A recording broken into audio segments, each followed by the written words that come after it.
CTV News with Kelly Gregg. Good evening. For the first time ever, Montreal fans took part in a Walter Cup parade. Thousands turned out to celebrate the Victoire's championship run as the first Canadian team to take home the title. Laurence Brisson-Dubreuil was there. They waited years for a moment like this, and Saturday they got to celebrate it with the city. Tears, chants, and a few sips from the Walter Cup. 10 days after making history, the Montreal Victoire hit the streets downtown and made their way to Place des Festivals, where thousands of fans were already waiting.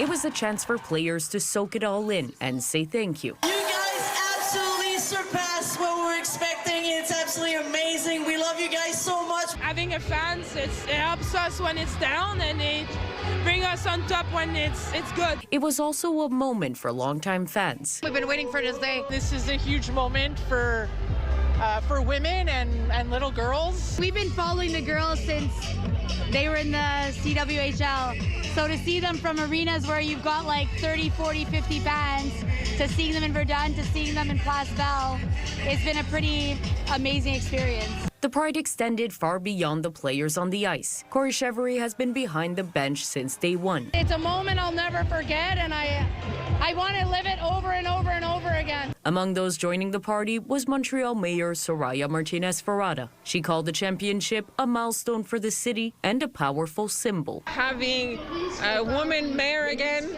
for the second time, a mayor that is for the first time an immigrant, have for the first time a women's sport, win the cup. I mean, how amazing is that? It's a year for women. This celebration may last a day, but forward Laura Stacey says it will have a lasting impact. I hope next year's registration is full because there's something to dream about. Abby Rock says that also includes Indigenous people everywhere. To be an example, to be a role model, it means a lot to me, and I want more young Indigenous players playing because it's an amazing sport. It brings you amazing places. The Victoire are already looking ahead. The PWHL draft is just weeks away, and in a city that's had a taste of a championship, there's only one goal. Let's do this again next year, Montreal! Laurence Brisson-Dubreuil, CTV News. Meanwhile, the Montreal Canadiens were eliminated from Stanley Cup contention last night. The Habs lost 6-1 to the Carolina Hurricanes, putting an end to the 7-week playoff run. Following the game, Montreal's young leadership shared what they learned. How much fun it is winning with these guys. I can't explain it, but you know, when we were at our high points and winning, it's some of the most fun I've had playing. So, fun group to be a part of. I mean, there's a lot of different feelings. Obviously, it sucks, what just occurred in the series. Obviously, thought we could, probably do a little better, but still a lot of pride in the group and what we accomplished this year. And the guys fought right to the end. I mean, we had a grueling, pretty grueling 3 rounds, and we just kept pushing, and I think looking back at the whole season, there's a lot of positives to take away from. There were a lot of long faces in the crowd at Espace 1909 last night, but fans were able to reflect on the hard-fought postseason and look forward to the future. Probably the new hook backhand, like when he batted it on the backhand. I like that goal. I mean, it brought so much joy to the city to finally get a playoff win, like a series win. So I would say that one. At least they tried, and what we saw is that no other team in this series beat them for at least one match, and we did. So I think we have a young team, and I think what they are living right now is going to make them better next year. In my opinion, like the first round was the best round we did, but I'm glad we are in a conference final. It's still nice. We did better than last year, but next year is our year. I'm really happy to see that the team is learning and growing, and I think next season, and we have a lot to look forward for seasons in the future. It's going to be a good team, a good young team. And you know what? They played their hearts out. It's just a learning curve, and I think that we're a Stanley Cup team in the next 2 or 3 years. TSN 690's John Still says despite the lopsided score, the Habs surpassed many expectations for this season. So yeah, the score line does not flatter the Montreal Canadiens. There's no way to kind of put that into any kind of positive spin or positive perspective. But Jakub Dobeš appears to be a goaltender. Ivan Demidov gets some new playoff experience. Slavkovsky, Caulfield, and Suzuki all get experience in kind of being the guys for the team. You know, kind of mixed results for all of them. All in all, I mean, I don't know how you don't look at this as a resoundingly positive run for the Canadiens, a Canadiens team that, frankly, if you would have said that they were Stanley Cup contenders or were going to win the Stanley Cup this season, I think people would have told you to, lay off the alcohol a little bit. And before last night's game, there was a tribute to Claude Lemieux. Claude left a lasting legacy on our great game. Our thoughts are with his family, friends, and every player whose life he impacted.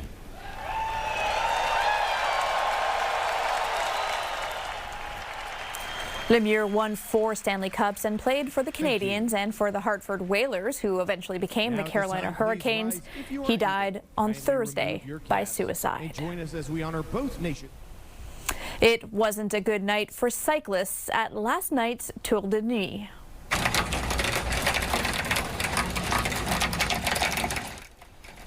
Hail about the size of peas dropped on parts of Montreal just before 8:30 p.m. Along with the cool temperatures, winds, and rain, organizers decided to cancel the event. Cyclist tickets will be honored to participate in the Tour de l'Île, which is tomorrow. You can find maps and street closures for Sunday's event on our website. Meanwhile, the storm led to power outages this morning. Hydro-Quebec reported nearly 50,000 customers were affected.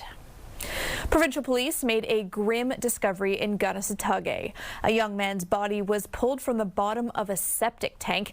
Firefighters from Boisbriand retrieved the body, and there will be an autopsy to determine the cause of death. A man with ties to Al-Qaeda has pleaded guilty in Montreal to threatening to bomb public transit. Mohammed Abdullah Warsameh once attended training camps with the terrorist group. He was arrested after telling a social worker he wanted to kill people by blowing up trains and subways. His lawyer says he is mentally ill. His case returns to court in September. There's an effort underway to save a garden in Chinatown. It's the only one that brings together both Asian and indigenous communities. Anastasia Dextrine has that story. The Gahadayan Loom Garden sits across from the Montreal Chinese Hospital, and for 3 years, it's transformed a once vacant lot owned by the city into a place for growing food. People can bring plants, and whatever is grown here is fed to the residents or whoever needs it. It's also become a place for growing community. And with her Wendat ancestry, Yvonne Léa Carpentier-Wheeler says the garden is one of a kind. Being able to garden here and learn and have these workshops with Indigenous leaders really helps me kind of like reconnect with that in a way. The space is a partnership between Chinatown residents, Projet Autochtone du Québec, and local youth. To this day, it remains Montreal's only Indigenous Asian collective garden. In addition to hosting events, it provides free vegetables to those in need. But leaders including Anna Can say the future of the garden is in doubt. This was meant to be a temporary lease from the start, and it's been up for sale by the city for off-market social housing. According to Can, the garden's lease with the city is set to end in December. Organizers want to renew the lease and keep the space. As of Saturday afternoon, more than 600 people had signed a petition to show their support. My hopes are at least we could keep a garden of some sort. There's not much garden space in Montreal. There's not a lot of greenery. When we first started this garden, like all the older senior citizens, they weren't here. And now they're showing up and talking and, coming and watering. In a statement to CTV News, Mayor Soraya Martinez-Ferrada's office wrote there is no lease ending for the garden, adding that support has been renewed until a housing project moves forward. But members of the community who are responsible for signing the lease insist they have yet to sign a document, and they're frustrated with the level of communication with the city. With the change in administration, I feel like it's rebuilding those links that have been hurt. They're adjusting as well. And as the garden opens for a third season, visitors hope it won't be the last. Anastasia Dextrine, CTV News. Trade talks between Mexico and the U.S. are now officially underway. Canadian officials are still waiting for their negotiations to start ahead of a July 1st deadline. Jeremy Charon reports. In Mexico, North America's auto sector was front and center Friday as a first round of bilateral talks between American and Mexican officials got underway. I think it's a good barometer. The U.S. Trade Representative's office says automotive rules of origin, steel and aluminum, and economic security were priorities in a first round of talks with Mexico. Reuters now reporting Trump's negotiating team set out clear new expectations for the auto sector, that North American vehicles would need to contain at least 50% American content, a potential window into what Canada could expect. We've heard the president especially say he doesn't want Canadian cars. And we've heard Jamieson Greer up until last week saying, we don't see a path forward. This is a path forward. Flavio Volpe is a longtime industry expert and a member of the Prime Minister's Advisory Committee on Canada-U.S. Economic Relations. He testified at U.S. trade hearings in December and says Canadian cars already include nearly 50% American content. Canada is the biggest destination for American auto parts anywhere in the world, and it's not close. $29 billion of auto parts a year.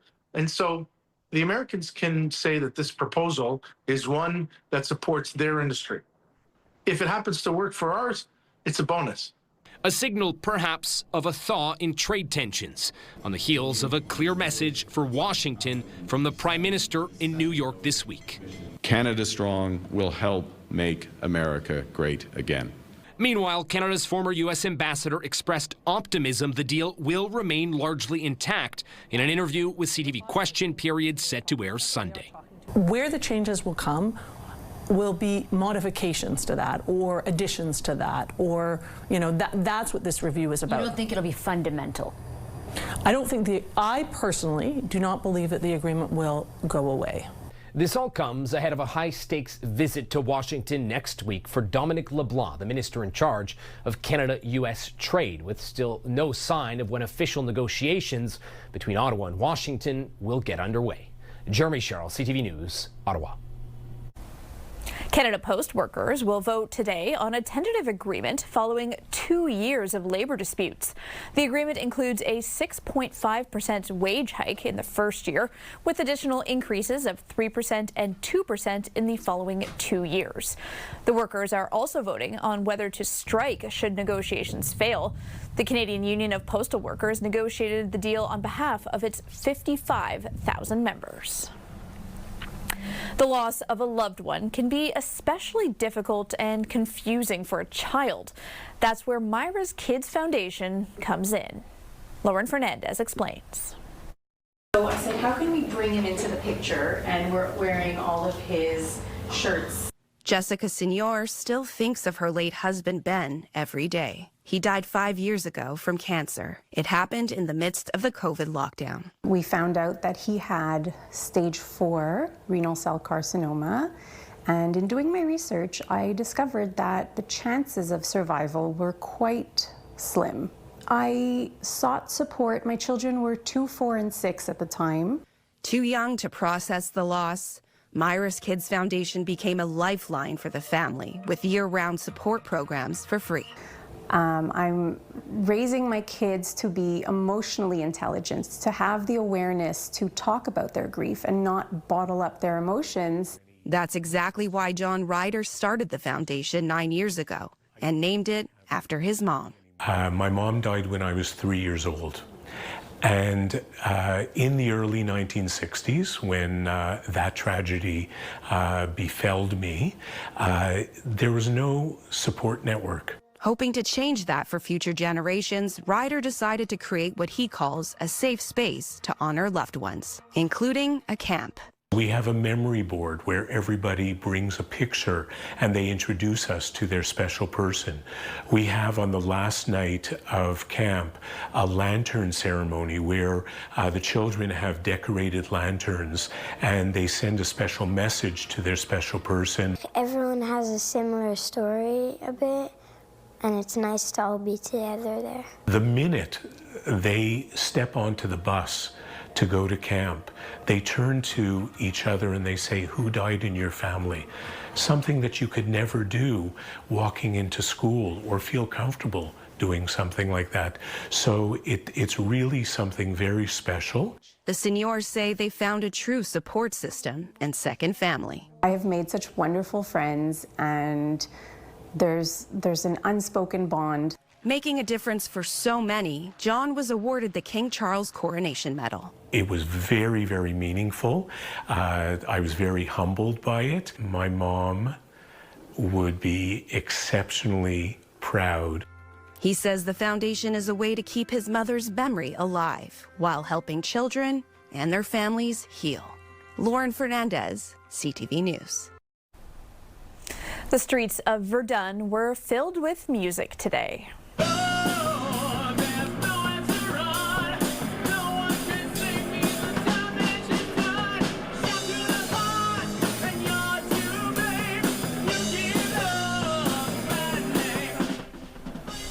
The second edition of Porchfest featured more than 80 artists who performed across Verdun and Nuns Island.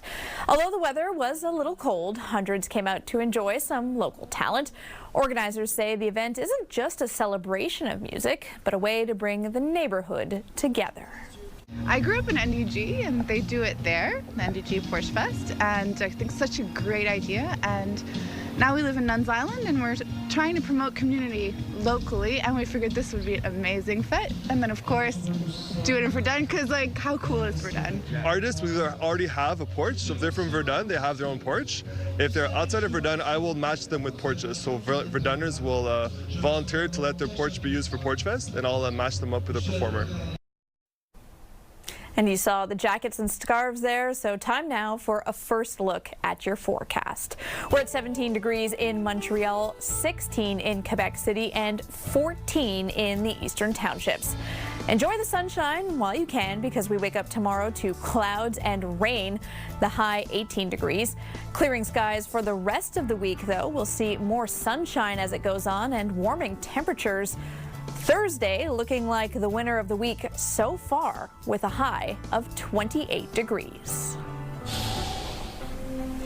Coming up, awaiting a decision on a deal with Iran as hundreds of ships are cut off in the Strait of Hormuz. And a rescue, but still more are trapped in a cave in Southeast Asia.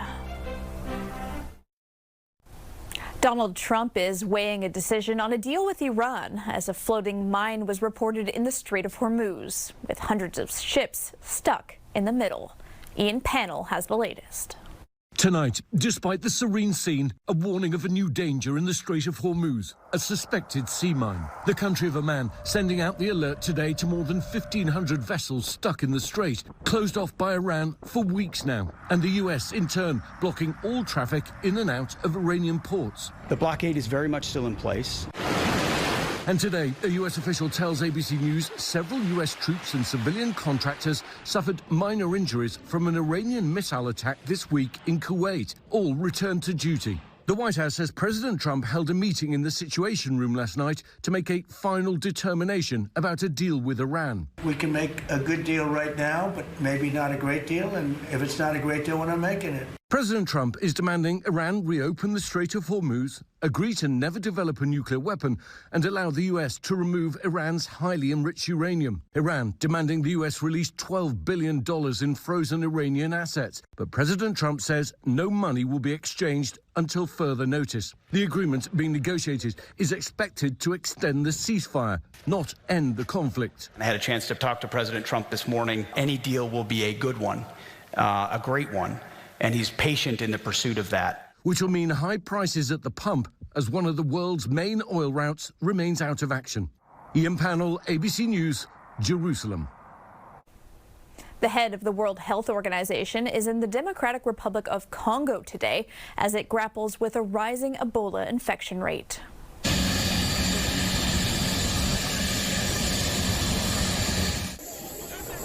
As of today, there are more than 1,000 suspected cases, up from approximately 900 on Thursday.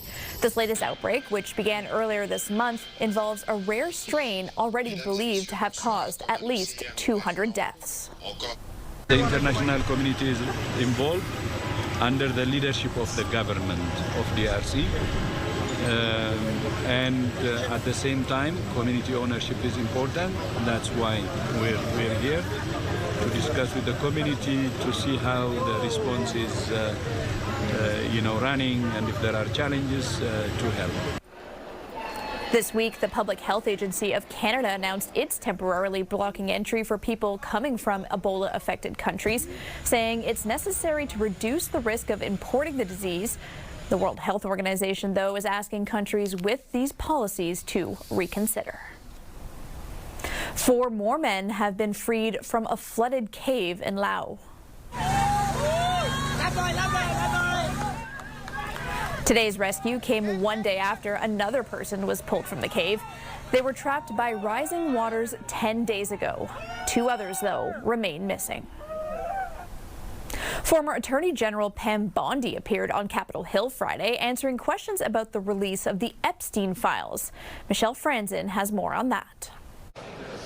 The survivors of Jeffrey Epstein arriving on Capitol Hill Friday with a message. They want answers. Former Attorney General Pam Bondi testifying behind closed doors for nearly 4 hours about the release of the Epstein files. One survivor confronting Bondi when she first arrived.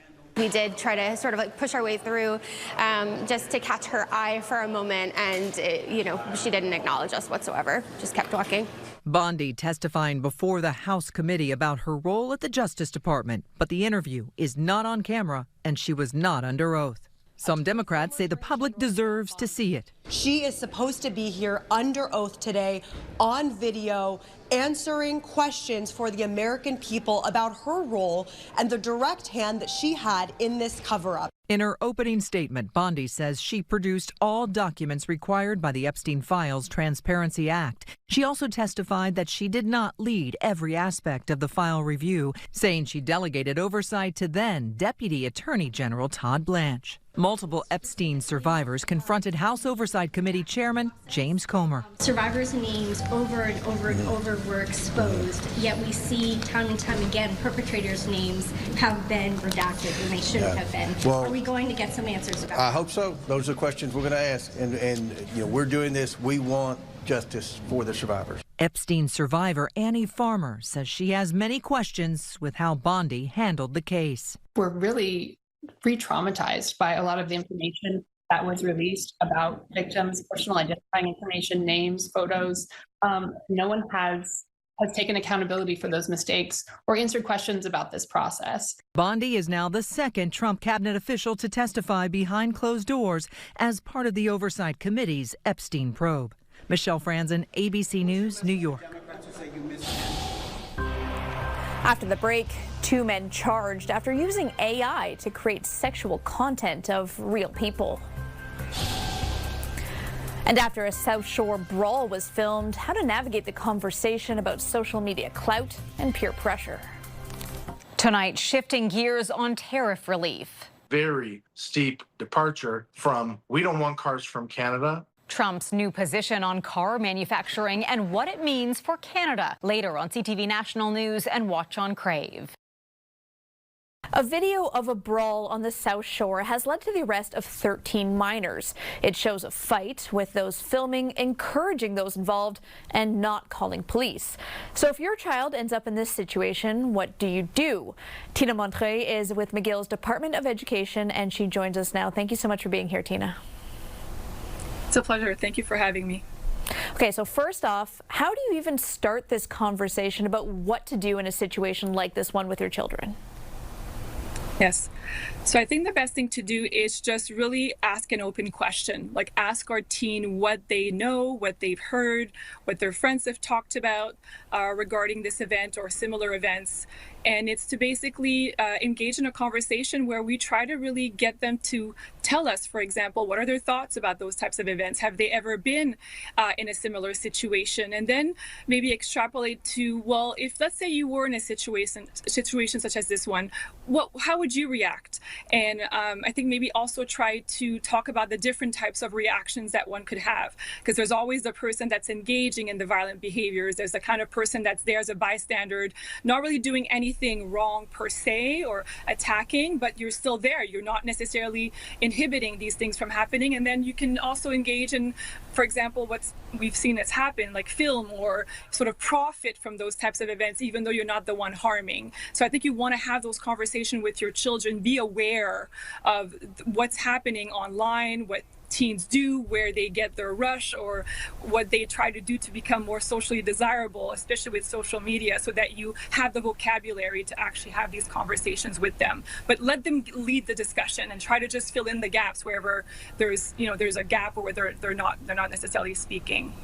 Yeah, because, I mean, for the teens involved, even though they may not have been throwing punches, police say those who filmed the fight could be charged with aiding and abetting. So how do you ensure your kids don't get swept up in the moment? Because obviously there's a lot of pressures going on at that time as well when it's in that moment. Absolutely. So I think it's really having those conversations with our children. It's really talking about, this issue of like the immediate gratification, like the rush.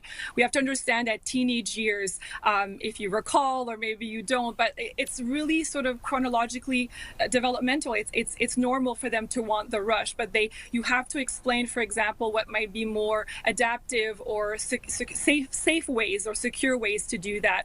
But certainly you want to also talk about, like the sort of the rush of the moment, and maybe there's a couple of likes that you might be getting online, but also talk about the repercussions. I think the media have been clear about what some of these teens who have filmed, who have posted these images and these videos, what is now the aftermath of those actions. They're criminal investigations and criminal, sort of judicial consequences, and you want to be able to have these discussions with your children so that they can think more critically about, the cost of this type of digital clout and wanting to be popular on social media.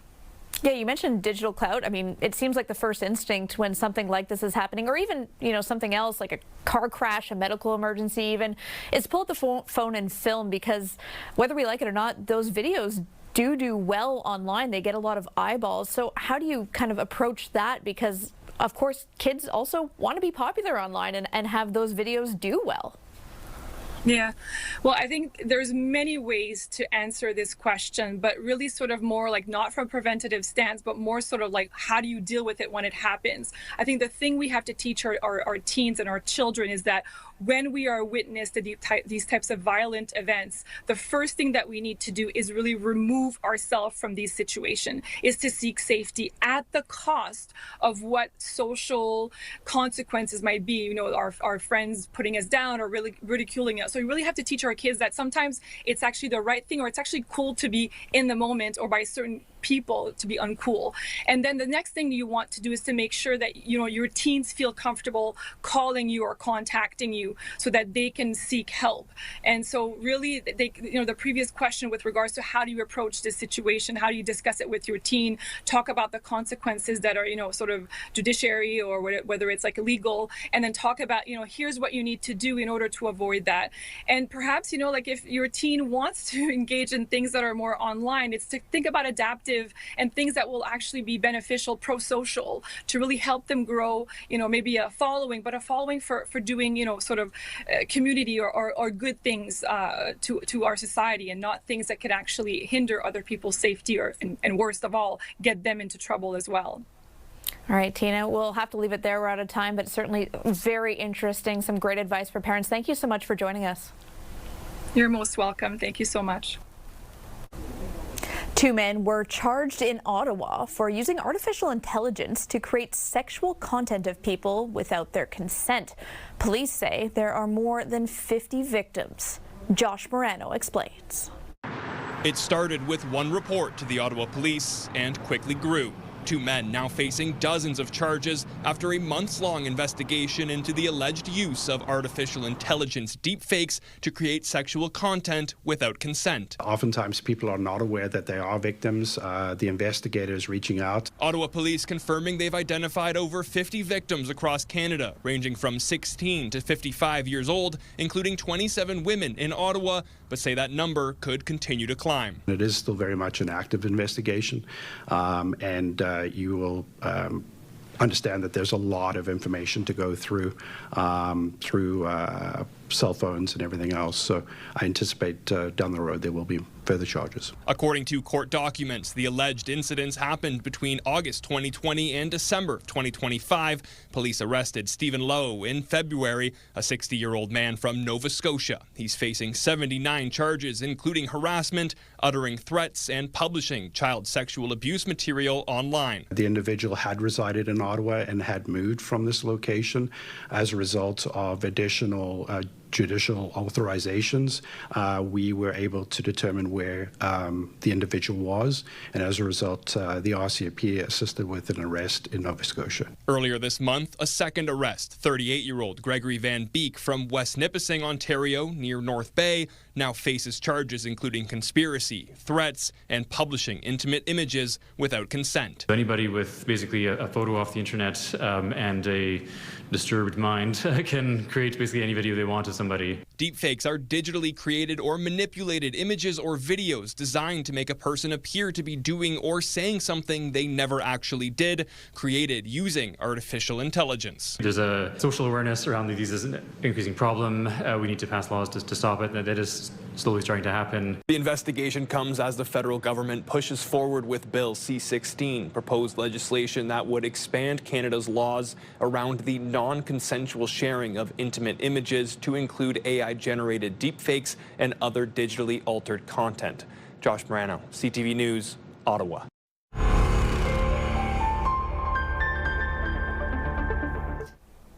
Time now for In Case You Missed It. A recommendation this week from Quebec's Commissioner of the French Language. He says English should be removed from Quebec government websites to set an example. Here's Matt Gilmore.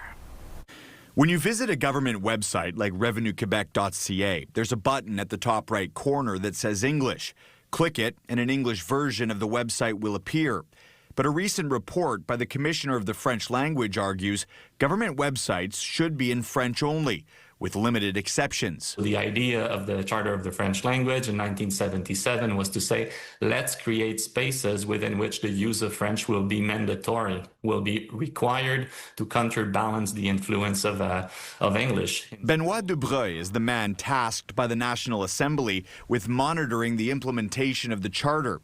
He says when Bill 96 was passed, it included a new idea that the state should set an example. Basically, it means that the government of Quebec, its agencies and departments should make exclusive use of French unless you are in a situation where an exception applies. Exceptions like health and safety and services to people with English education eligibility, Indigenous people, and newcomers within the first 6 months of their arrival.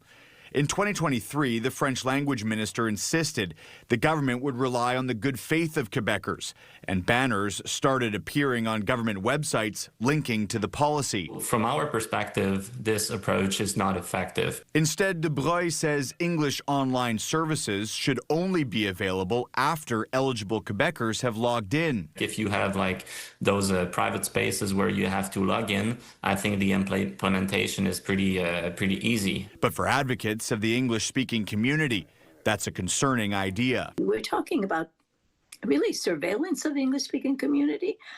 That was our initial argument in the beginning, which is why Mr. Roberge made an abrupt change and offered his promise that it would be on a good faith system. In Quebec City, Jean-François Roberge said he would study the report, but plans to keep the good faith mechanism in place. Matt Gilmore, CTV News. Montreal police officer Jonathan Berthiaume started his 200-kilometer-long cycling journey today in an effort to reach a goal close to his heart. He will be cycling to raise money for research into a rare form of cancer that suddenly claimed his father's life last year. Sylvain Berthiaume died just 17 days after being diagnosed with bile duct cancer. Sylvain was a firefighter, and the way the illness took him left his son with a lot of questions. My quest inside that is because my dad don't have the time to make the fight. So I decided to make the fight for him. My dad is a firefighter during 20 years. I'm a police officer. So our job is to help person, to help people, to save lives. So I decided to try to find a reason why he passed away and to trying to help other person to give a chance to other person, then my dad don't have his chance. Berthiaume's goal is to raise $50,000 for cancer research. Coming up, meet Canada's contenders for the upcoming FIFA World Cup. CTV News app and stay on top of local stories as they unfold. Increasing number of abandoned buildings. Customize your feed and watch live wherever you are. CTVMontreal.ca, your home for news. With around 2 weeks until the World Cup, Team Canada's roster has been revealed. Heather Wright has more on who made the cut. A once-in-a-lifetime opportunity to play for Canada in Canada at a World Cup. 26 men named to Canada's roster tonight. 3 keepers, 9 defenders, 10 midfielders, and 4 strikers. The best squad, according to coach Jesse Marsh, this country has ever fielded. We have really our best group of 26 players that this country has ever assembled at any one time. And of course, are all of them right now at full 100%? No, but they're close, and we're excited about this team. Injuries have been a major factor for this team, with some of Canada's top players dealing with everything from broken bones to hamstring strains. Steps inside, is put in by Schaffelberg! Among those trying to battle back from injury, Jacob Schaffelberg, who had a breakout tournament at Copa America, crediting his hometown of Port Williams, Nova Scotia, with getting him here. It takes a village to raise someone, so I think that every single person in that village did their part to help me get to where I am today. The biggest injury question mark hangs over team captain Alphonso Davies, who injured his hamstring earlier this month. Marsh says the roster was picked with injuries in mind, but also with the anticipation that even if not everyone is ready for the opening match against Bosnia and Herzegovina, they will be for Game 2 against Qatar. Everyone should be prepared to be ready to perform around the Bosnia match, and then certainly in the week in the lead up to the Qatar match should be ready to go. 3 keepers were named to this squad: Dane St. Clair, Maxime Crépeau, and Owen Goodman, though we still don't know who will earn the top job. We're both mature enough to understand our role for the team. Whatever the decision is, we understand that we'll be here for one another and for the team on and off the field. And this team will play 2 friendlies before the World Cup officially gets underway. Uzbekistan on Monday, Ireland next Friday, with Canada opening its tournament here at Toronto Stadium on June 12th. Heather Wright, CTV News, Toronto.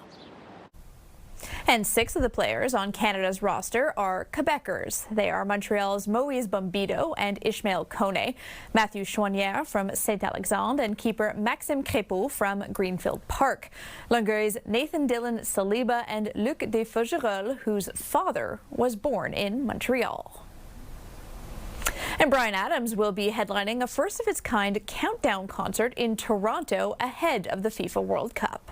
Rolling, rolling, rolling with the punches. On Wednesday, June 10th, there will be concerts happening at the same time in Canada, Mexico, and the U.S. ahead of the opening match of the tournament. Bryan Adams will be joined by Wyclef Jean and other artists. Tickets are $36. It went into penalties, but Paris Saint-Germain has won the Champions League.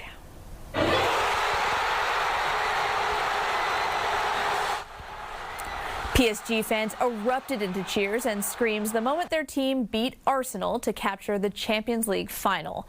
It's the second year in a row the team has claimed that title. Victoria Mboko's run at the French Open ended today.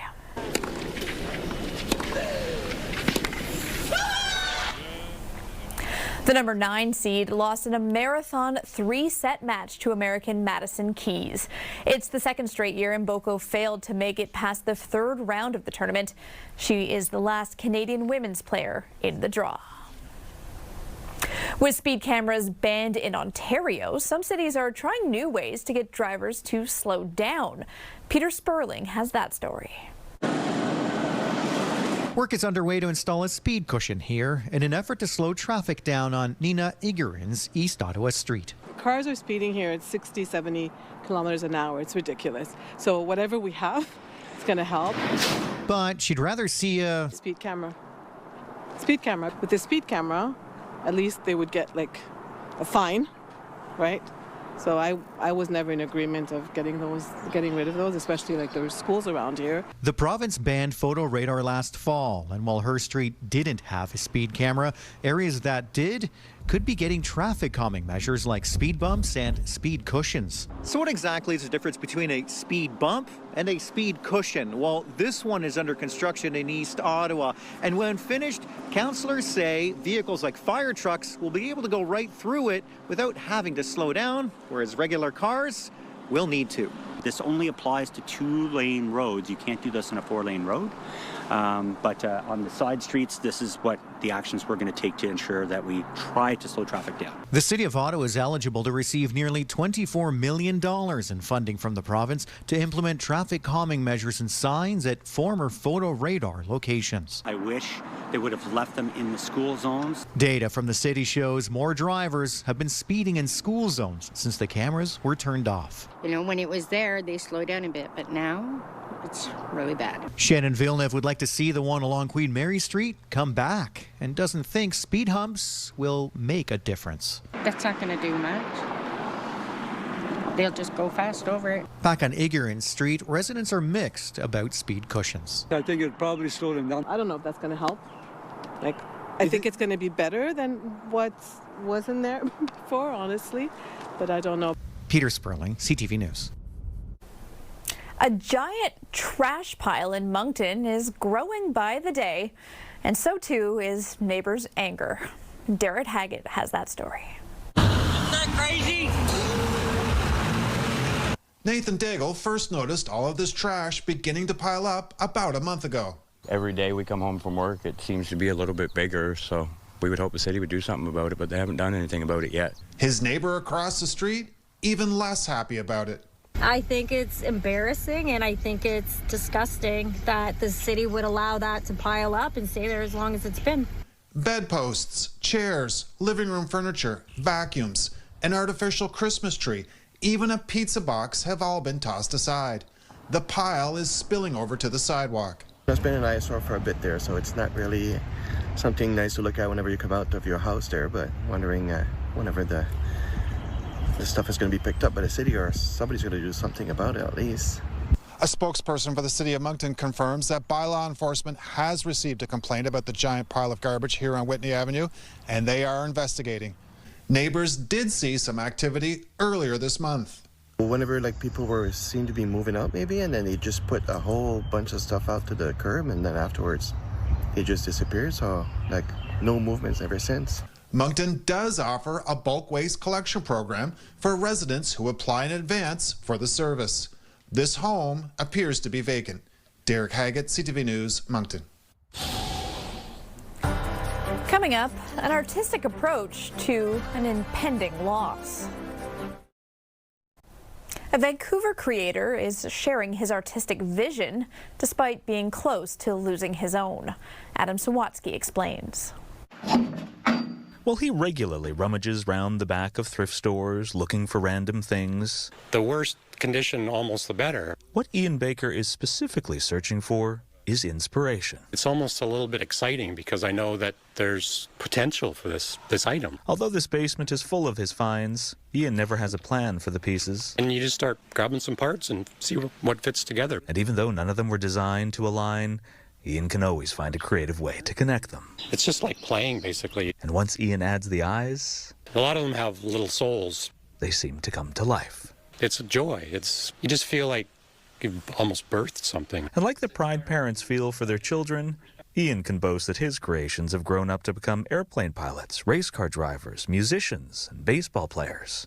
It's always cool to bring them together, you know, it's almost like a family. And like a family, when one member's life takes an unexpected turn. It's funny that I have all these eyeballs around me. Like when Ian suddenly started losing his vision. It's scary, you know, it's like having the rug pulled out from underneath you. These unexpected family members seem to rally to support him. I'd force myself to get down into the shop and see what happens. And just about every time it would pull me out of that sort of dark state and gets you in a place where things become purposeful again, you know? And like Ian showed the discarded a dynamic new way to be, they've shown him that despite deteriorating sight, there's still so much positivity to see. It forces you to sort of look at what you have as opposed to what you don't have. And one of the things Ian has is the ability to turn junk destined for the landfill into characters who remind us just how whimsical our world can be. I guess it's just a deeper appreciation for what we have. We're so fortunate. Adam Swansky, CTV News. Now for a final look at your forecast. It's 17 degrees right now in Montreal, 18 degrees in Mirabel, and 14 in the eastern townships. A wet start to Sunday. We could see some on and off showers. The high 18 degrees, the low into the single digits at 9. We'll see clearing skies to start the week and warming temperatures, a mix of sun and cloud for most of it. The daytime highs in the 20s, more in line with what we'd expect for this time of the year. That is it for us. Thank you so much for joining us. You can always find more news on our website. Have a great evening and take care of each other.